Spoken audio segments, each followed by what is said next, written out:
南极这片可怕的无人大陆，有许多诡异现象，有一些至今都无法用科学进行解释。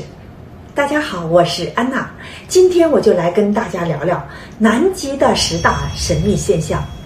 南极这个地方，它有着许多令人浮想联翩的秘密传说，纳粹的秘密基地和空心地球理论的地心入口，从被掩盖了史前文明的遗迹，到可以让时间倒退的时空之门，甚至随着卫星地图的普及，大家时不时的就会从这里找出一些让人不得不对它产生怀疑的例证。尽管在很久以前就已经有关于未知的南方大陆的所谓神话故事的意象，但南极在我们共同认可的历史中是1820年，也就是200年前俄罗斯探险家所发现的。这里请大家记住这个关键年份，这对我们理清后面要呈现给大家的那些让人匪夷所思的例证至关重要。南极居世界各洲第5位，南极大陆95%以上的面积都被厚厚极高的冰雪所覆盖，平均海拔为2350米，是世界上最高的大陆。南极素有白色沙漠之称，因为南极内陆地区平均降水量只有50毫米，沿海地区为200到300毫米，某些地区甚至200万年来都没有下过雨，是世界上最干旱的地区。但南极却拥有全球有70%的淡水储量和全球90%的淡水冰储量，巨大的淡水库。除了丰富的淡水资源，南极还蕴藏着丰富的矿产资源，多达200种。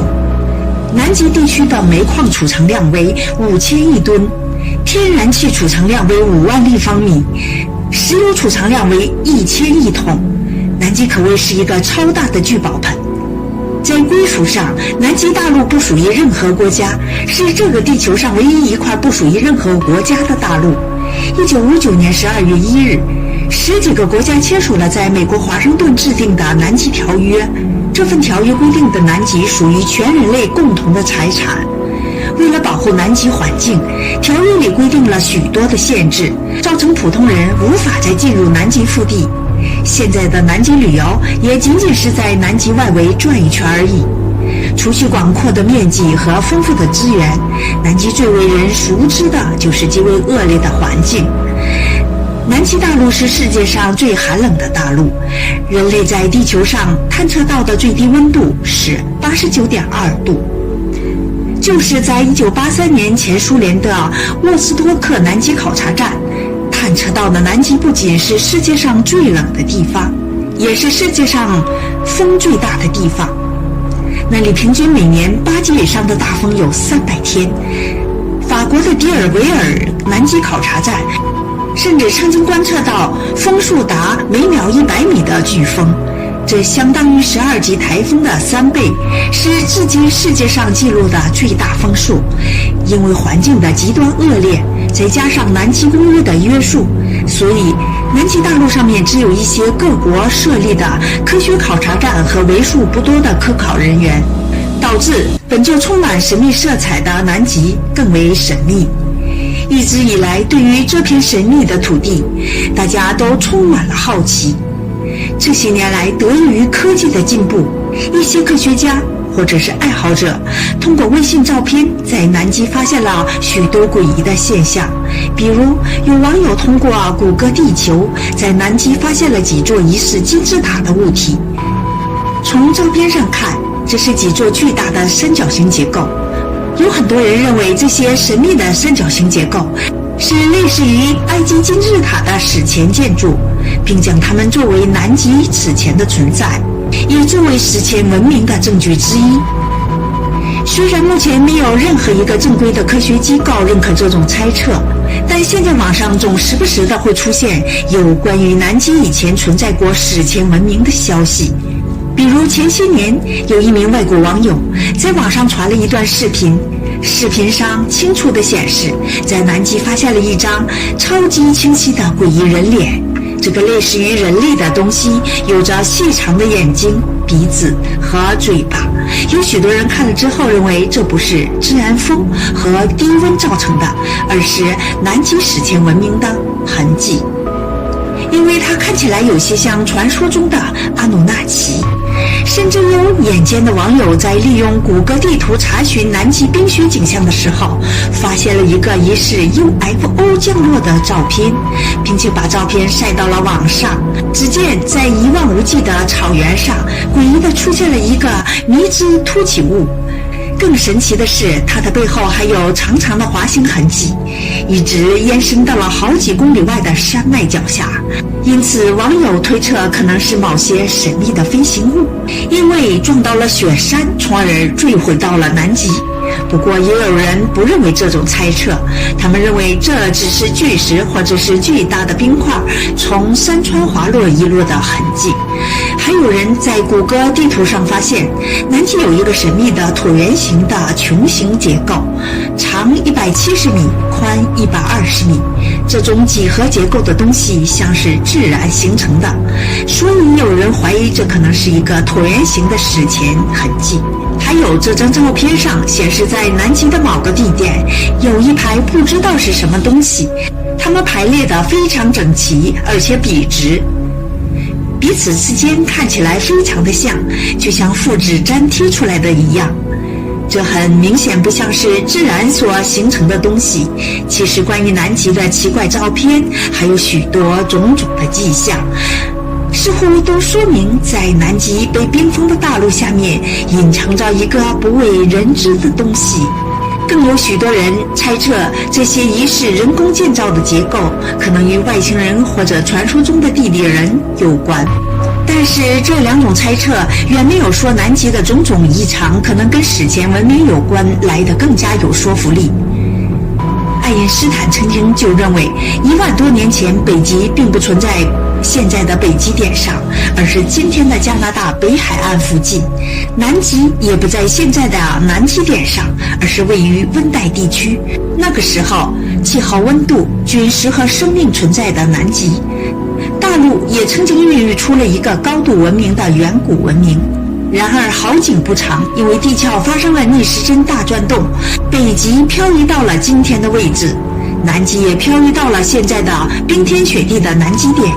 气候突然变得异常寒冷，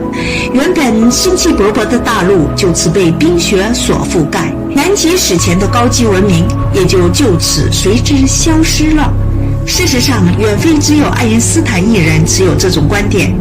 自从第2次世界大战以来，南极大陆可能存在史前文明的设想反复被提及。不少的历史学家、人类学家以及考古学家纷纷将眼光投向了连冰封的雪地。更是因为一幅古代地图的出现，使得科学家们对南极可能存在过史前文明的话题更加的感兴趣了。这张神奇的地图就是著名的皮尔雷斯地图。这张地图是16世纪初由土耳其的海军司令皮尔雷斯根据其他更早的古代地图所绘制出来的，它被绘制在一张羊皮上。这张地图不但准确地记录了大西洋两岸的轮廓和南美洲与北美洲的地理位置，而且更令人惊讶的是，这幅地图居然清楚地记录了南极洲的轮廓及南极的地理位置。要知道，现在的人是1818年才发现了南极大陆。那么问题来了，雷斯地图是怎样在人类发现南极洲的300年之前就已经知道南极大陆存在的呢？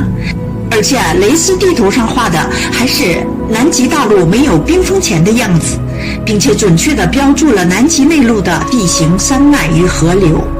而我们现在的南极考察队在1953年借助回声探测仪才发现了南极冰封下面的地形。惊人的是，现在的探测结果竟然与雷斯地图记载的信息完全一致，甚至就连现在人们尚未探测到的地方画的都十分的精细。要知道，南极洲按照目前冰层的厚度来估算的话，南极大陆至少已经被冰封了几百万年。300多年前的皮尔雷斯是怎样知道南极冰封之前的样子的呢？并且从地图记载的详细程度上来看，皮尔雷斯地图很可能是根据一张高空拍摄的照片所绘制的，所以有人认为南极洲早在被冰封之前，整个地球就已经被一个具有高度科技的古老文明所勘探过，并且将勘测的结果绘制成了地图。皮尔雷斯当年很可能就是根据流传下来的远古地图绘制了这张地图，再加上现在的南极发现的种种人造痕迹，使得远古文明的说法可信度还是蛮高的，并非单纯的空穴来风。值得一提的是，关于南极一直以来都流传着一个都市传说，就是说当年希特勒知道南极冰川下面隐藏着许多史前文明不为人知的秘密，这才有了后来德国大力探索南极、建设南极基地的事情。在二战时期，德国纳粹对南极表现出了充分的兴趣，曾派出多支考察队前往南极探查。但是随后，德国纳粹在欧洲战场被苏联部队打得节节败退，这关于南极基地建设的事情也就随之缓慢下来。二战结束后，曾一度有人怀疑希特勒已经在南极建成了基地，以图谋东山再起。根据美国后来机密的资料显示，在1945年苏军攻破柏林之后，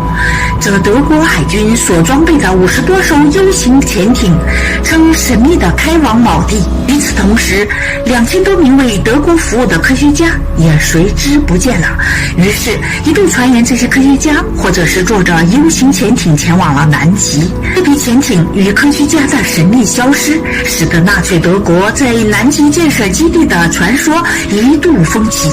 这不由得让我们想起二战时期红军方面破译了德军意图在南极建立军事基地的电报，特别是作为盟国之一的澳大利亚和新西兰距离南极有着极近的距离，担心遭遇到德国南极基地里的军队攻击，于是这英国海军便前往南极寻找德国的蛛丝马迹，